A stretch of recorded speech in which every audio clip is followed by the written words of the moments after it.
লক্ষ কোটি দরুদ ও শান্তি বর্ষিত হোক সাইয়্যিদুল মুরসালিন খাতামান নবীন বিশ্বনবী জনাবে রাসূলুল্লাহ সাল্লাল্লাহু আলাইহি সাল্লামের উপর।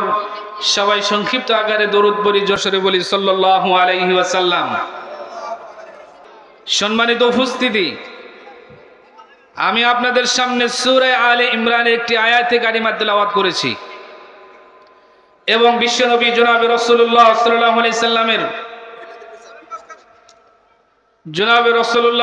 আলাইহি সাল্লামের অগণিত হাদিস থেকে একটা হাদিসে কারিমা তেলাওয়াত করেছি। এই আয়াত এবং হাদিসকে সামনে রেখে অল্প সময়ের মধ্যে কিছু জরুরি কথা বলার জন্য চেষ্টা করব। ওমা তাওফিকি ইল্লা বিল্লাহ। সম্মানিত উপস্থিতি, আজকের এই মাহফিলে আসার সুযোগ কে করে দিয়েছেন? আল্লাহ। এখানে এসে আমরা লাভবান না ক্ষতিগ্রস্ত? জোরে বলেন, লাভবান না ক্ষতিগ্রস্ত? আমাদের চেহারায় মনে করতেছে যে আমরা এসে মনে হয় ঠকে গেলাম। আসলে এসে আমরা ঠকছি না জিতছি? জোরে বলেন, আরো জোরে বলেন, জিতছি না ঠকছি? আমি খুতবার পরে দরুদ পড়লাম, অনেকেই দেখলাম দরুদ পড়লেন না, চুপ করে থাকলেন। আমার মূল আলোচনা শুরু করার আগেই দরুদের উপরে 2-1 মিনিট কথা বলবো।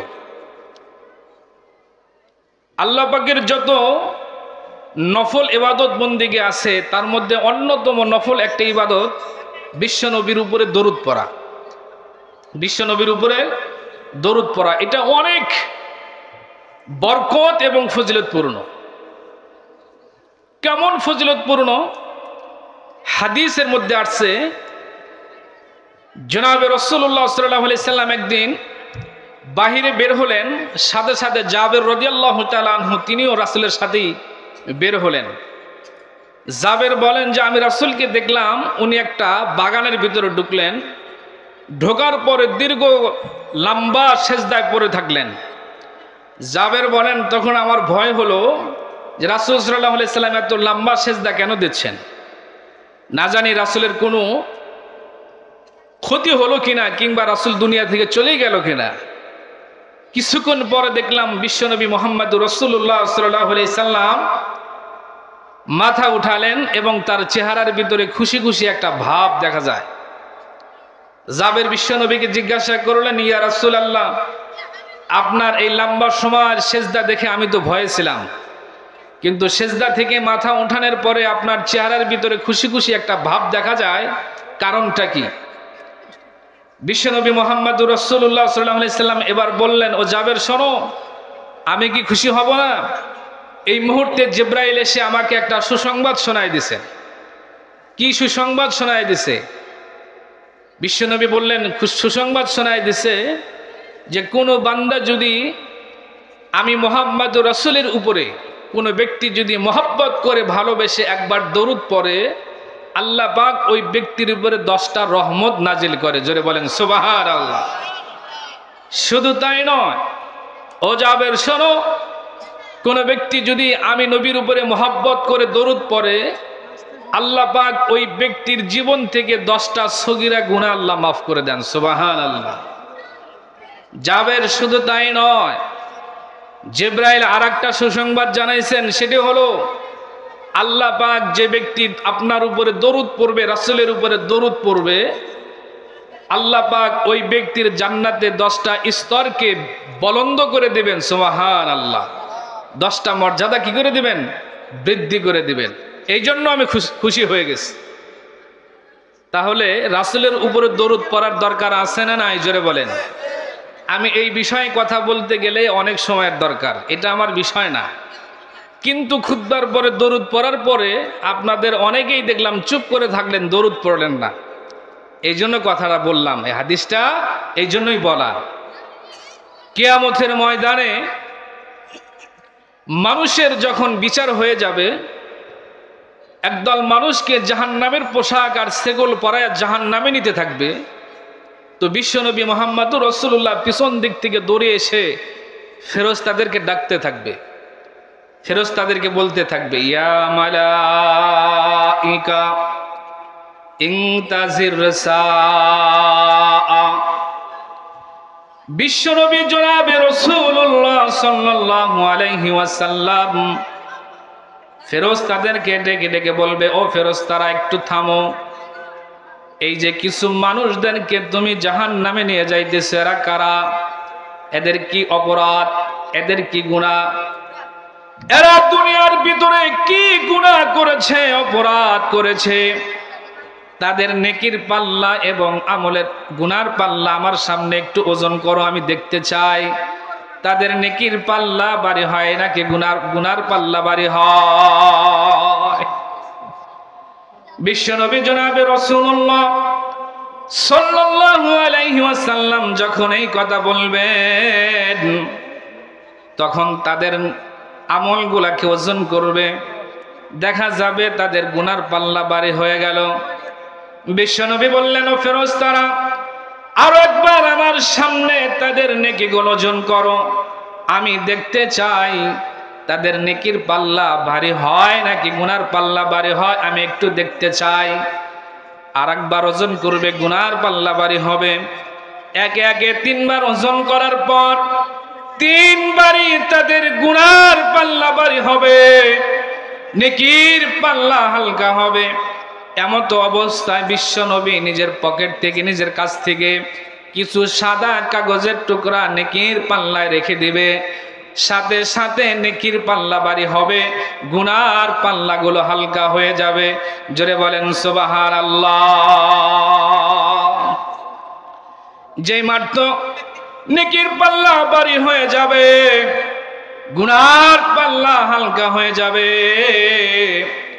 তখন জান্নাতের ফেরেশতারা দৌড়ে এসে জাহান্নামের পোশাকগুলো খুলে দিয়ে জান্নাতি পোশাক তাদের শরীরে পরাবে আর তাদেরকে নিতে থাকবে জান্নাতে। জোরে বলেন সুবহানাল্লাহ। কিছুক্ষণ পূর্বে যেই লোকগুলো জাহান্নামী ছিল, এখন তারা জান্নাতি হয়ে গেছে। তারা বলবে, ও ফেরেশতারা, থামো থামো, যে লোকটা আমাদের জন্য জান্নাতের ব্যবস্থা করলো তার একটু পরিচয় জানতে চাই। এই হাসরের ময়দানে একটা নেকির জন্য বাবার কাছে গেলাম, বাবা নেকি দেয় নাই। মার কাছে গেলাম, মা নেকি দিল না। কত আত্মীয় স্বজনের কাছে গেলাম, কেউ তো নেকি দিল না। আজকে এই কঠিন মুহূর্তে আমার যেই ব্যক্তি জান্নাতের ফয়সালা করলো, যার জন্য জান্নাতের ব্যবস্থা হলো, তার একটু পরিচয় জানতে চাই। তখন এই লোকগুলো ফেরেশতাদেরকে বলবে, তার সাথে একটু কথা বলি। কথা বলবে এই হাসরের ময়দানে কত মানুষের কাছে গেছে, আপন জনের কাছে গেছে, কেউ একটা নেকি দেয় নাই। আপনি কঠিন মুহূর্তে আমাদের ফয়সালা জাহান্নামের হয়ে গেছে, আপনি এসে আমাদের জন্য জান্নাতের ফয়সালা করলেন, আপনি কে? মুসলমান বন্ধুরা, আমার কথাগুলো দিল দিয়ে বুঝবেন। সঙ্গে সঙ্গে ওই বিশ্বনবী মুহাম্মদুর রাসূলুল্লাহ কান্না শুরু করে দিবেন। বিশ্বনবী কান্না শুরু করে দিবে, ও গুনাহগার উম্মত, তোরা তো আমাকে চেনস নাই। আমি হইলাম আখির জামানার পয়গাম্বার বিশ্বনবী জনাবে রাসূলুল্লাহ সাল্লাল্লাহু আলাইহি ওয়াসাল্লাম। তারা সাথে সাথে বিশ্বনবীর কদমে পড়ে যাবে। বিশ্বনবী বলবে, ওরে উম্মত, তোরা দুনিয়ায় থেকে থেকে জায়গায় জায়গায় কোরআনের মজলিসে, কোরআনের মাহফিলে গেছিস। ওখানে যাওয়ার পরে আমি নবীর উপরে মহব্বত করে দরুদের হাদিয়া পেশ করেছিস। তোদের নাম ঠিকানা সহ আমার কাছে রওজা পাকে পৌঁছানো হয়েছে, আর তোরা আমাকে মহব্বত করে দরুদ পাঠাইছিস, তোরা আমাকে ভালোবেসেছিস। আজকে তোরা জাহান্নামের ভিতরে যাবি আর আমি নবী জান্নাতে যাব, এটা হতে পারে না। আমি যেই কাগজের টুকরাগুলো বের করে দিয়েছিলাম, এটা ছিল দরুদের হাদিয়া। সুবহানাল্লাহ। দেখেন, এই দরুদের উপরে আমল করার কারণে জাহান্নামী ব্যক্তিরাও কি হয়ে যাবে? সেদিন জান্নাতি হয়ে যাবে। অথচ আমরা দরুদ পড়তে রাজি না। মানুষের বানানো দরুদ আমরা পড়ি, যেগুলো কোরআন ও হাদিসে আসছে, এগুলো আমরা পড়তে রাজি না। এই জন্য আমরা নবীর উপরে কি করব? দরুদ বেশি বেশি করে পড়ব। নবীর ভালোবাসা যদি আমার অন্তরে না থাকে, আমি যতই ইবাদত আর বন্দেগী করি না কেন, কোন ইবাদত আল্লাহর কাছে কি হবে না? গ্রহণযোগ্যতা পাবে না। আর নবীর ভালোবাসা অর্জন করার জন্য কিছু কাজ করার দরকার, ওগুলো বলতে গেলে অনেক সময়ের দরকার। তার মধ্যে একটা কাজ, নবীর সাথে বান্দার ভালোবাসার সম্পর্ক গাঢ় করার জন্য বেশি বেশি করে কি পড়া? দরুদ পড়া। বেশি বেশি করে কি পড়া? দরুদ পড়া। বিশ্বনবী বলেন, কিয়ামতের ময়দানে ওই সমস্ত মানুষগুলো আমি নবীর সবচাইতে কাছে থাকবে, নিকটে থাকবে, যারা আমি নবীর উপরে বেশি বেশি করে দরুদ পড়বে। সুবহানাল্লাহ। আর নবী থাকবে জান্নাতে। নবীর কাছে থাকা মানে ওই লোকগুলো কোথায় থাকবে? জান্নাতে থাকবে। সম্মানিত উপস্থিতি, এই জন্য আমরা বেশি বেশি কি করব? দরুদ পড়ব। এটা একটা আমলের কথা বললাম। এবার আসেন, আমি আপনাদের সামনে যে কোরআনে কারিমা তিলাওয়াত করেছি এর উপরে কিছু আলোচনা করি। প্রিয় হাজরিন, এই দুনিয়া থেকে আমাদের প্রত্যেকেরই যেতে হবে, এর মধ্যে কি কোনো সন্দেহ আছে? জোরে বলেন। পৃথিবীর যে লোকটা নাস্তিক আর আস্তিক, আস্তিক মানে যারা আল্লাহকে বিশ্বাস করে, পরকালকে বিশ্বাস করে, আর নাস্তিক মানে যারা দুনিয়ার এই দুনিয়াটাকেই শেষ দুনিয়া মনে করে, আখিরাত বলতে কিছু মনে করে না, আল্লাহকে বিশ্বাস করে না, এরা হলো নাস্তিক। আজকে ভাই ভাইয়ের মধ্যে দ্বন্দ্ব আছে। এক বিষয়ে দেখবেন ভাই বলবে এটা করলে ঠিক, আর একজন বলবে না এটা করলে ঠিক। দ্বন্দ্ব আছে না নাই? এরকম প্রত্যেকটা সমাজে মানুষের মধ্যে কোনো না কোনো বিষয়ে মতানৈক্য থাকে, ইখতিলাফ থাকে, কিন্তু শুধুমাত্র একটা বিষয় এমন আছে, মৌতের বিষয়, এই ব্যাপারে কোনো ইখতিলাফ নাই। যে বুদ্ধিমান সেও মনে করে আমাকে মরতে হবে, আর যেই লোকটা মূর্খ কিছু বোঝে না সেও মনে করে যে আমাকে মরতে হবে। যে আল্লাহকে বিশ্বাস করে না সেও বিশ্বাস করে আমাকে মরতে হবে। যারা আল্লাহকে বিশ্বাস করে, পরকালকে বিশ্বাস করে, আস্তিক, তারাও জানে যে আমাকে মরতে হবে। এই ব্যাপারে কারো কোনো কি নাই? দ্বিমত নাই, প্রত্যেকেই একমত। আমি যে আয়াতে কারিমা আপনাদের সামনে তেলাওয়াত করেছি, এই আয়াতের মধ্যে মোটামুটি যদি বলি তিনটা বিষয় নিয়ে আল্লাহ পাক কথা বলছেন। এক নাম্বার বিষয়, ইমানদারদেরকে ডাকছেন। দুই নাম্বার বিষয়, আল্লাহ বলছেন তোমরা আমি আল্লাহকে ভয় করার মতো ভয় করো। তিন নাম্বার বলছে খবরদার মুসলমান না হয়ে মৃত্যুবরণ করিও না। ঈমান সংক্ষিপ্ত আকারে বলি, ঈমান হলো তিন জিনিসের সমন্বয়। একটা হলো জবান দ্বারা স্বীকার করা, অন্তর দ্বারা বিশ্বাস করা, আমলে বাস্তবায়ন করা। এই তিন জিনিসের সমন্বয় হলো ঈমান। একজন মানুষ মুসলমান হতে পারে, ঈমানদার হতে পারে। প্রিয় হাজিরিন, দুই নাম্বার বিষয়ে আল্লাহ যেটা বলছেন যে আমি আল্লাহকে ভয় করার মতো ভয় করো। এবার আমি আপনাদেরকে সহজ করে বুঝাই কি পরিমাণ ভয় করতে হবে, আল্লাহকে কি পরিমাণ আমরা ভয় করব। আল্লাহ যেই পরিমাণ ভয় করার হক রাখে সেই পরিমাণ ভয় করতে হবে। ছোট বড়কে ভয় করে, বড় তার চাইতে যিনি বড় তাকে ভয় করে। করে কি করে না? জোরে বলেন। এমপি মন্ত্রীকে ভয় করে, মন্ত্রী প্রেসিডেন্টকে ভয় করে, প্রেসিডেন্ট যিনি থাকে তিনি আবার জনগণকে ভয় করে। করে কি করে না? জোরে বলেন। এক একজন মানুষ এক একজন স্তরে তার কদর অনুযায়ী, সম্মান অনুযায়ী মানুষ তাকে শ্রদ্ধা করে, ভয় করে। তাহলে আল্লাহকে আমরা কি পরিমাণ ভয় করব? আল্লাহ কত বড় যে তাকে আমরা কি পরিমাণ ভয় করব? আল্লাহ কত বড়, এই ব্যাপারে তো আর আলোচনা করে শেষ করা যাবে না। প্রিয় হাজরিন, আল্লাহ কত বড় এটা বোঝানোর জন্য একটা উদাহরণ দেই। যত ফেরেশতা আছে, চারটা ফেরেশতা সবচাইতে বড়। তার মধ্যে একটা ফেরেশতা আছে হলো মিকাইল, যার কাজ হলো বৃষ্টিকে ব্যবস্থাপনা করে। কোন জায়গায় বৃষ্টি দিবে, কোন জায়গায় কতটুকু বৃষ্টি দিলে মানুষের উপকার হবে, কি হবে না হবে, এইটা তার দায়িত্ব। এই ফেরেশতা কত বড়? কিতাবের মধ্যে লিখছেন এই ফেরেশতা এত বড়, পৃথিবীর সমস্ত পানিগুলোকে যদি একত্রিত করে এই ফেরেশতার মাথার চাঁদের মধ্যে ঢেলে দেওয়া হয়, চাঁদির অতিক্রম করে কোথাও আর যাবে না, ওইটাই ঠিক মতো ভিজবে না। এত বড় ফেরেশতা। জোরে বলেন সুবহানাল্লাহ। এবার আপনি চিন্তা করেন, এত বড় ফেরেশতা যার মাথাটা এত বড়, চাঁদিরই এত বড়, মাথাটা কত বড় হতে পারে? আর যার মাথা এত বড় তার দেহ কত বড় হতে পারে? আর যার দেহ এত বড়, যে এত বড় সৃষ্টি জীবকে যে আল্লাহ সৃষ্টি করেছে, সে আল্লাহ কত বড়? গবেষণা করা যাবে কখনোই? এটা হলো একটা কথা। দুই নাম্বার হচ্ছে, একজন ফেরেশতা আছে যে ফেরেশতা মানুষের জান কবজ করে, আমরা প্রত্যেকেই জানি তার নাম আজরাইল। এই ফেরেশতা কত বড়? এই ফেরেশতা কত বড়, কিতাবের মধ্যে লেখেন তাম পৃথিবীর সমস্ত মানুষকে কিভাবে জান কবজ করেন এটা বোঝাতে যাইতে বলছেন এই ফেরেশতা কত বড়। সমস্ত পৃথিবী একটা প্লেটের সমান তার সামনে। একটা প্লেটের মধ্যে যদি বিভিন্ন ধরনের খাবার দেন, এক জায়গায় গরুর গোস্ত, মুরগির গোস্ত, বিভিন্ন আইটেমের খাবার দিচ্ছেন, খাবার খানেওয়ালা ব্যক্তির ওখান থেকে খাইতে থেকে কোনো সমস্যা আছে? কোনো সমস্যা হবে না, মনে যেটা চাবে সে সেটাই খাইতে পারবে। ঠিক সমস্ত পৃথিবীটা এই আজরাইলের কাছে একটা প্লেটের মতো। যখন যার হায়াত শেষ, সাথে সাথে তিনি কি করেন? জান কবজ করেন। সুবহানাল্লাহ। এবার বলেন তাম পৃথিবী যদি এত বড় ফেরেশতার সামনে যদি একটা প্লেটের মতো হয়, ওই ফেরেশতাকে যে আল্লাহ সৃষ্টি করেছে, আল্লাহ কত বড় হতে পারে। আল্লাহু আকবার। এটা কি কল্পনা করা যাবে? কখনো কল্পনা করা যাবে না। আল্লাহু আকবার মিন কুল্লি শাইইন, সমস্ত জিনিসের চাইতে আল্লাহ সবার চাইতে বড়। এটা আমাদের কি করতে হবে? বিশ্বাস করতে হবে। আর যিনি এত বড়, তাকে কি পরিমাণ ভয় করা লাগবে? এবার আপনি চিন্তা করেন, সাহাবা আজমাইন আল্লাহকে কি পরিমাণ ভয় করতেন। বিশ্বনবী মুহাম্মদুর রাসূলুল্লাহ তিনি আল্লাহকে কি পরিমাণ ভয় করছেন, তাদের দুই একটা মিসাল দিয়ে আমি আমার আলোচনার শেষ দিকে যাব। প্রিয় হাজিরিন, হযরত ওমরের নাম শুনছি তো আমরা সবাই, জোরে বলেন, কথা আমাকে বোঝা যায়? জোরে বলেন। ওমর রাদিয়াল্লাহু তাআলা আনহু, ওনার একটু পরিচয় দেই।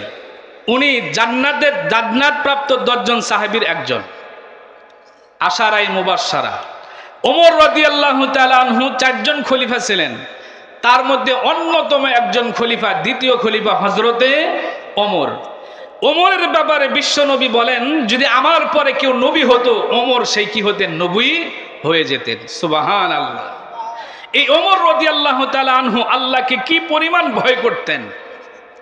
অনেক সময় খড়কুটা হাতের ভিতরে নিয়ে আফসোস করতেন, আহারে আমি যদি খড়কুটা হতাম, আমাকে ছাগলে গরুয়ে খায় শেষ করতো, কিয়ামতের ময়দানে আর আমাকে কোনো হিসাব দেওয়া লাগতো না। সুবহানাল্লাহ।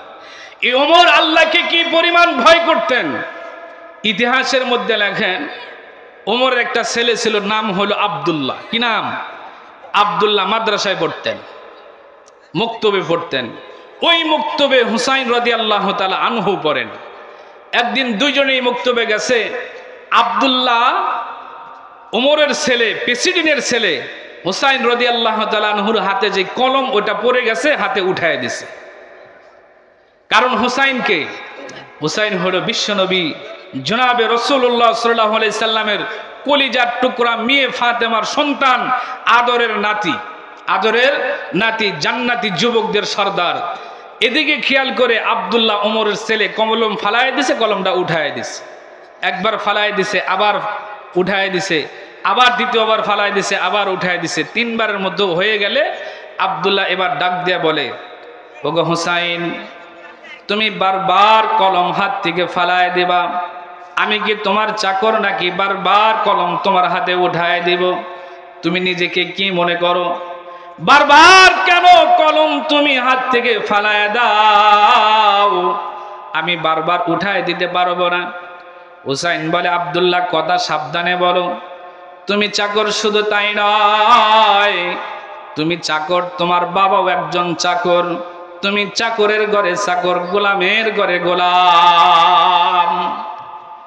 এবার যখন খলিফা হযরতে ওমরের সন্তানকে চাকরের ঘরে চাকর বলছে, গোলামের ঘরে গোলাম বলছে, আমাদের দেশে কোনো মেম্বারের সন্তানকে যদি এই কথা বলেন তো সাধারণ মানুষ কি ঠিক থাকতে পারবে? চেয়ারম্যানের সন্তানকে যদি এই কথা বলেন তো দেখি, চেয়ারম্যানের সন্তানকে কাউকে অস্তিত্ব রাখবে না। খলিফাতুল মুসলিমিন, যিনি অর্ধ জাহানের খলিফা, তার সন্তান আব্দুল্লাহকে যখন বললেন, ওগো আব্দুল্লাহ, তুমি শুধু চাকর নও, তোমার বাবাও একজন চাকর, তুমি হলো চাকরের ঘরে চাকর। আব্দুল্লাহর মন খারাপ হয়ে গেছে। সাথে সাথে পড়া অফ করে দিয়ে বাড়িতে যায় খলিফাতুল মুসলিমিনকে বলে, ও আব্বা, হুসাইন আমাকে চাকরের ঘরে চাকর বলেছে, আপনি যদি বিচার না করেন আগামীকাল থেকে আমি আর মক্তবে যাব না, মাদ্রাসায় যাব না, উপযুক্ত বিচার করতে হবে। আমি একজন প্রেসিডেন্টের সন্তান, খলিফার সন্তান, আমাকে চাকরের ঘরে চাকর বলেছে, আপনি তার উপযুক্ত বিচার করবেন। মুসলমান বন্ধুরা আমার কথাগুলো দিল দিয়ে বুঝবেন। হযরত ওমর তার সন্তান আব্দুল্লাহকে বলল, বাবা তুমি যাও, আগামীকালকে আর বিচার করা হবে। ফজরের নামাজের পরে সাহাবীদের নিয়ে বসলেন, বললেন এটা তো একটা বিচার করার দরকার। সাহাবীদের ভিতর এলান করা হলো। সাহাবীরা মসজিদের নববীর চতুর্দিকে বসে পড়লেন। ওমর রাদিয়াল্লাহু তাআলা আনহু সেখানে উপস্থিত, হোসাইন উপস্থিত, ওমরের সন্তান আব্দুল্লাহ উপস্থিত। এবার ওমর রাদিয়াল্লাহু তাআলা আনহু হোসাইনকে বললেন, হোসাইন তুমি কি আমার সন্তান আব্দুল্লাহকে চাকর বলে গালি দিয়েছো? তুমি কি আমার সন্তান আব্দুল্লাহকে বলেছো নাকি? ও আব্দুল্লাহ, তুমি শুধু চাকর নও, তোমার বাবাও একজন চাকর, চাকরের ঘরে তুমি একজন চাকর, এই কথা তুমি কি বলেছো নাকি?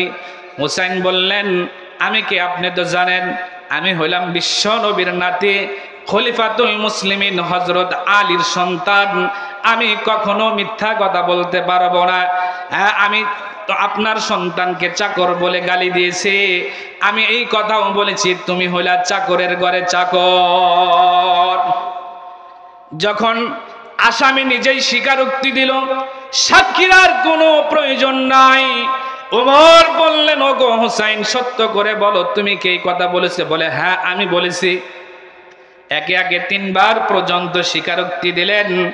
এবার খলিফাতুল মুসলিমিন একজন সাহাবীকে বললেন, একটা সাদা কাগজ নিয়ে আসো। সাদা কাগজ নিয়ে আসা হলো। ও মুসলমান, আমি শুধুমাত্র কেবলমাত্র আপনাদেরকে এই জিনিসটা বুঝাইতে চাই, তারা আল্লাহকে কি পরিমাণ ভয় করত, কবরকে কি পরিমাণ ভয় করত। হযরতে ওমর সাদা কাগজটা হুসাইনের সামনে রেখে দিলেন, দিয়া বললেন, হুসাইন এই কথাটা তুমি কাগজের ভিতর লিখে দাও যে আব্দুল্লাহ চাকর ছিল, আব্দুল্লাহর বাবা এইটাও তিনি ওমর, তিনিও চাকর ছিলেন, এই কথাটা তুমি কাগজের ভিতর লিখে দাও। ওমর বললেন, কিভাবে আমি চাকর হলাম এই কথাটার একটু ব্যাখ্যা করো।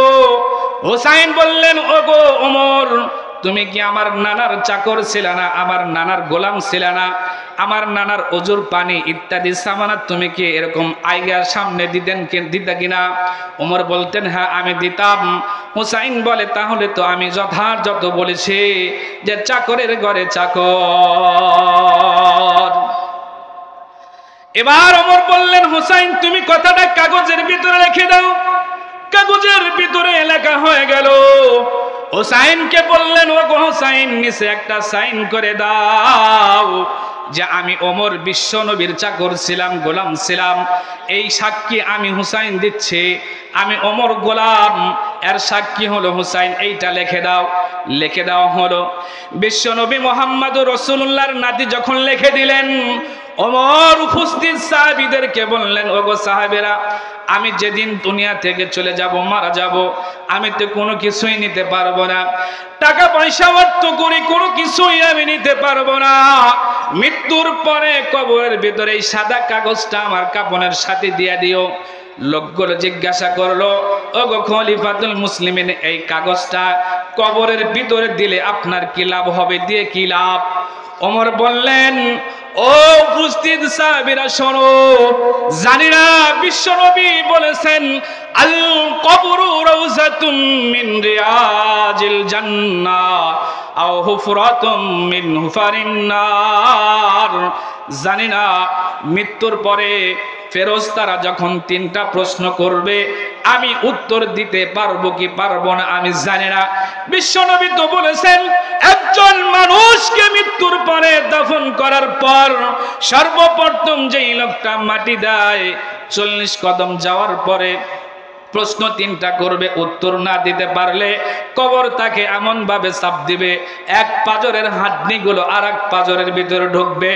ও উপস্থিত সাহাবীরা শোনো, বিশ্বনবী বলেছেন, কবর কারো জন্য জান্নাতের বাগানের মধ্য থেকে বাগান, কারো জন্য জাহান্নামের গর্ত থেকে গর্ত, জানি না কবর আমার সাথে কি মুআমালা করবে, তবে আমার দিল সাক্ষী দেয় এই কাগজটা যদি কবরের ভিতরে থাকে, যেই কাগজের ভিতরে লেখা আছে আমি ওমর হলাম বিশ্ব নবীর একজন চাকর, আমার মনে সাক্ষী দেয় ফেরেশতারা আমার কাছে প্রশ্ন করতে আসবে না, কবরও আমার সঙ্গে খারাপ আচরণ করতে পারবে না।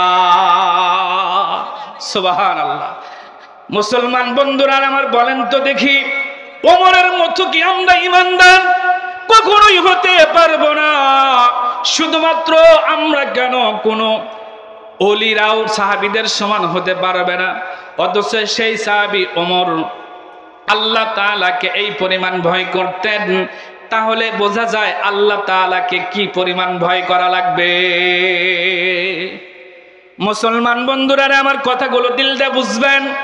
এই কথাই তো রব্বুল আলামিন পবিত্র কালামে পাকের সূরা আলে ইমরানের যে আয়াতে কারিমা আমি আপনাদের সামনে তেলাওয়াত করেছি, এই আয়াতের মধ্যে আল্লাহ পাক এই জন্য তো আগেই সতর্ক করে দিলেন, ইয়া আইয়ুহাল্লাযীনা আমানুত্তাকুল্লাহ, ইয়া আইয়ুহাল্লাযীনা আমানুত্তাকুল্লাহ হাক্কা তুকাতিহি ওয়া লা তামুতুন্না ইল্লা ওয়া আনতুম মুসলিমুন।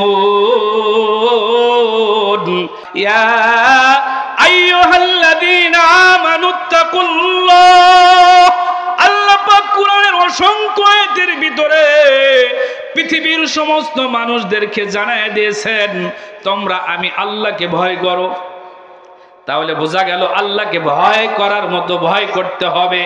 এই জন্য তো কবি অনেক সুন্দর করে বলছেন, मौत को समझा हो गाफिल इख्तितामे जिंदगी, मौत को समझा हो गाफिल इख्तितामे जिंदगी, दर हकीकत मौत तेरे इब्तिदाए जिंदगी, दर हकीकत मौत तेरे इब्तिदाए जिंदगी।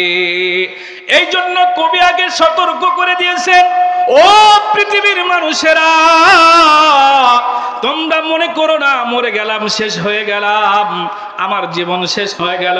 কবি বলেন না না না, মরে যাওয়ার পরেই তোমার আসল জীবন শুরু হয়ে গেল। মুসলমান বন্ধুরা আমার, সাহাবীরা আল্লাহকে কি পরিমাণ ভয় করতেন আমি আরেকটা উদাহরণ দিয়ে আজকের মতো আলোচনা শেষ করতে চাই। বিশ্বনবী মুহাম্মদুর রাসূলুল্লাহ একদিন দাওয়াতের কাজ করে সন্ধ্যার সময় বাড়িতে আসলেন। আসার পরে আম্মা জান খাদিজাতুল কুবরাকে বললেন, ওগো খাদিজা, তোমার কাছে কি খাবার আছে তাড়াতাড়ি দাও, আমার ক্ষুধা লেগে গেছে। মুসলমান বন্ধুরা আমার, কথাগুলো দিল দিয়ে বুঝবেন। আম্মা জান খাদিজাতুল কুবরা এক গ্লাস পানি আর এক গ্লাস দুধ আর 2টা খেজুর বিশ্ব নবীর সামনে উপস্থিত করলেন। এবার আমি আপনাদের কাছে প্রশ্ন করতে চাই, সারাদিন যেই লোকটা মানুষের বাড়িতে বাড়িতে দাঁড়ে দাঁড়ে দাওয়াতের কাজ করে সন্ধ্যায় বাড়িতে ফিরে আসছে, এবার বলেন তো দেখি 2টা খেজুর আর 1 গ্লাস দুধ খেয়ে কখনো পেট ভরতে পারে? কখনো পেট ভরবে বলেন? বিশ্বনবী মুহাম্মদুর রাসূলুল্লাহকে বললেন, ও প্রাণপ্রিয় স্বামী আমার, আপনি তো জানেন বাড়ির ভিতরে কোনো খাবার নাই, একটা কেবলমাত্র ছাগল আছে, জীর্ণ শীর্ণ ছাগল, ওটাকে দুয়ায়া এই পরিমাণ দুধ হয়েছে। আর পাশের বাড়ি থেকে একজন ব্যক্তি আমাকে 4টা খেজুর হাদিয়া দিয়েছিল, এই 4টা খেজুরের ভিতরে 2টা আমি খেয়েছি আর 2টা আপনার জন্য রেখে দিয়েছি। বিশ্বনবী ওখান থেকে একটা খেজুর নিজে খাইলেন, আর একটা খেজুর আম্মাজান হযরতে খাদিজাতুল কুবরার হাতে উঠায় দিলেন। মুসলমান বন্ধুরা আমার, আম্মাজান খাদিজাতুল কুবরার হাতে যখন উঠায় দিলেন, খাদিজাতুল কুবরা বললেন, স্বামী আমার, ওগো নবী, আমি তো আগে 2টা খেজুর খেয়েছি, আপনি এই 2টা খেজুর খেয়ে নেন। বিশ্বনবী তার স্ত্রী আম্মাজান খাদিজাকে কি পরিমাণ ভালোবাসছেন, মহব্বত করেছেন। বিশ্বনবী বলে, ওগো খাদিজা, আমি জানি না তুমি কি আগে 2টা খেজুর খাইছো কি খাও নাই, আমি তো দেখি নাই, আমার মনে সাক্ষী দেয় আমার মনে চায় তুমি যদি একটা খেজুর আমার সামনে খাও, আমায় একটা তৃপ্তি পাবো, আমার একটু ভালো লাগবে, দয়া করে তুমি এই খেজুরটুকুন মুখে দাও। আম্মা জান খাদিজাতুল কুবরা খেজুর খাইলেন। বিশ্বনবী দুধের গ্লাসটা নিয়ে অর্ধেক পান করে অর্ধেক খাদিজাতুল কুবরার হাতে উঠায় দিলেন। বললেন, ও গো খাদিজা, তুমি অর্ধেক দুধ পান করো, আমি একটু দেখতে চাই, তুমি পান করো। পান করলেন। দুইজনের ভিতরে কথা হচ্ছিল। বিশ্বনবী খাদিজাতুল কুবরার দিকে নজর করলেন, দেখলেন খাদিজাতুল কুবরা যে চাদরটা পরে আছে, যে জামাটা পরে আছে, এত সেরা, এত সেরা, এত তালি দেওয়া, আবার যদি ছেড়ে যায় তালি দেওয়ার কোনো জায়গা পাওয়া যাবে না। বিশ্বনবী আম্মা জান খাদিজাতুল কুবরার দিকে তাকায়া অজরে কান্না শুরু করে দিয়ে বললেন, ও গো খাদিজা, তুমি তো এত ধনাঢ্য একজন মহিলা, এই মক্কার ভিতরে তোমার চাইতে দুনিয়ার কেউ ছিল না। আমি যখন তোমাকে বিবাহ করেছি, তুমি যখন আমার সঙ্গে বিবাহ বন্ধনে আবদ্ধ হয়েছ, শুধুমাত্র নগদ অর্থ গড়ের ভিতরে 40 মণ স্বর্ণ তোমার কাছে ছিল। শুধুমাত্র কেবলমাত্র আমি রাসূলের সঙ্গে তোমার বিবাহ হওয়ার কারণে আজকে তুমি এত অভাবের ভিতরে আছো। আমি রাসূল কোনদিন তোমাকে পেট ভরে খাওয়াইতে পারে না, আর কোনদিন তোমাকে সুন্দর কোনো জামাও পরাইতে পারে না। তোমার জামাটা দেখে আমার মন আর মানতেছে না। আম্মা জান খাদিজাতুল কুবরা বিশ্বনবীকে বলে, নবী আমার শরীর একটু খারাপ, আমার মনে সাক্ষী দেয় আমি আর বেশি দিন দুনিয়াতে থাকবো না। ওগো নবী, আমার জীবনের শেষ মুহূর্তে এসে আমি আজকে কয়েকটা জিনিস আপনার কাছে চাই। ও মুসলমান বন্ধুরা আমার, তারা কি পরিমাণ কষ্ট করতেন দিনের জন্য, তারা কি পরিমাণ কুরবানি করেছে। আজকে কত মানুষের জীবনী পড়লাম। বিএনপি যারা করে জিয়াউর রহমানের জীবনী পড়ে, আওয়ামী লীগ যারা করে মুজিবরের জীবনী তারা পড়ে, যারা জাতীয় পার্টি করে এরশাদের জীবনী পড়ে। আমরা কেমন মুসলমান, আমরা বিশ্ব নবীর জীবনী কখনো পড়ি না। বিশ্ব নবী আমার এই উম্মতের জন্য, আমাদের উম্মতের জন্য কি পরিমাণ কষ্ট করেছে। আম্মা জান খাদিজাতুল কুবরার তার বাড়িতে ছিল খাবারের এই অবস্থা। আম্মা জান খাদিজা কাঁদে আর বলে, স্বামী আমার মনে সাক্ষী দেয় আমি আর বেশি দিন বাঁচবো না, আমার জীবনের শেষ সময়ে আমি কয়েকটা জিনিস চাই। বিশ্বনবী বললেন, ওগো আমার স্ত্রী, ওগো খাদিজা, এটা তুমি কি শোনাইলা? তুমি নাকি দুনিয়া থেকে যাবা। তুমি যদি দুনিয়া থেকে যাও, আমার মেয়ে ফাতেমার কি অবস্থা হবে, আমার মেয়ে উম্মে কুলসুমের কি অবস্থা হবে, কে তাদেরকে দেখাশোনা করবে? চতুর্দিকেই তো আমাদের শত্রু লেগে আছে। আম্মা জান খাদিজা বিশ্বনবীকে বলেন, ওগো আমার স্বামী, এটাই তো দুনিয়ার নিয়ম, আমিও একদিন দুনিয়া থেকে যাব, আপনিও তো দুনিয়া থেকে যাবেন। দুনিয়ার প্রত্যেকটা মানুষকে তো মৃত্যুবরণ করতে হবে, কেউ চিরদিন দুনিয়াতে থাকতে পারবে না। ওগো আমার স্বামী, আমার জীবনের শেষ মুহূর্তে কয়েকটা জিনিস চাই। বিশ্বনবী বললেন, ওগো খাদিজা, জীবনে ভালো কাপড় তোমাকে দিতে পারলাম না, জীবনে ভালো কোনো খাবার তোমাকে দিতে পারলাম না, জীবনে তোমার জন্য ভালো কোনো বাড়িরও ব্যবস্থা করতে পারি নাই। ওগো খাদিজা, তুমি আজকে যা চাবে আমি আমার জীবনের সর্বোচ্চ চেষ্টা করব সেটা পুরা করতে। মুসলমান বন্ধুরা আমার কথাগুলো দিল্লা বুঝবেন। আম্মা জান খাদিজা বিশ্বনবীকে বলেন, ওগো আমার স্বামী,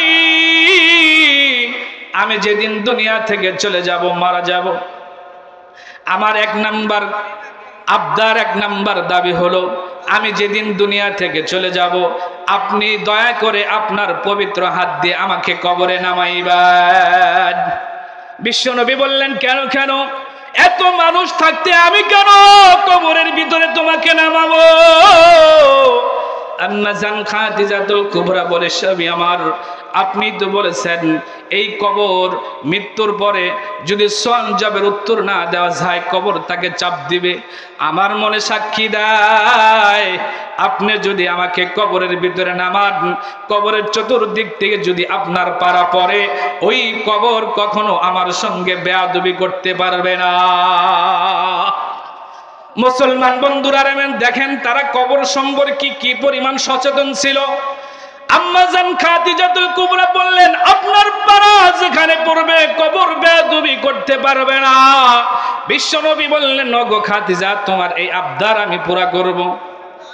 আম্মা জান খাদিজাতুল কুবরা বললেন, স্বামী আমার দ্বিতীয় নাম্বার আবদার হলো, আমি যদি মারা যাই আমাকে নতুন কোনো কাপড় দেওয়ার দরকার নাই, আপনার পরনের একটা জামা দিয়ে আমাকে কাপড়ের ব্যবস্থা করে দিয়েন। মুসলমান বন্ধুরা আমার কথাগুলো দিল দিয়ে বুঝবেন। বিশ্বনবী খাদিজাতুল কুবরাকে বললেন, ও খাদিজা, জীবনে তোমাকে আমি ভালো কোনো কাপড় পরাইতে পারলাম না, ভালো কোনো খাবার দিতে পারলাম না। মানুষ মারা গেলে যার যার সাধ্য অনুযায়ী সর্বোচ্চ দামি কাপড় দিয়ে তাকে দাফন করে, তুমি কেন মৃত্যুর পরে আমার পুরাতন জামা কাপড় দিয়ে তোমাকে দাফন করতে বললা? কারণটা কি? আম্মা জান খাদিজাতুল কুবরা বলে, নবী আমার, মৃত্যুর পরে কবরের ভিতরে আল্লাহ পাক যদি উত্তর না দেওয়া যায় তিনটা প্রশ্নের, কবরের ভিতরে নিযুক্ত করা হবে বিষাক্ত সাপ আর বিচ্ছুগুলোকে। আমার মনে সাক্ষী দেয়, আপনার শরীরের কাপড় যদি আমার শরীরে জড়ানো থাকে, কোনো আযাবের ফেরেশতা আমাকে আযাব দিতে পারবে না। মুসলমান বন্ধুরা আমার কথাগুলো বোঝেন। এত বড় একজন সাহাবিয়া, বিশ্বনবী মুহাম্মদুর রাসূলুল্লাহর কলিজার টুকরা স্ত্রী, সব চাইতে কাছের একজন স্ত্রী, সেই কবর সম্পর্কে তার এই ভয়টা ছিল। 3 নাম্বার চাওয়া বললেন, ওগো আমার স্বামী, সবাই যখন মাটি দিয়ে দূরে চলে যাবে, আপনি মাটি দিয়ে একটু কবরের পাশে থাকবেন, সবাই চলে গেলেও আপনি একটু থাকবেন। বিশ্বনবী বললেন, কেন কবরের কাছে থাকবো? কারণটা কি? থেকেই বা কি লাভ হবে?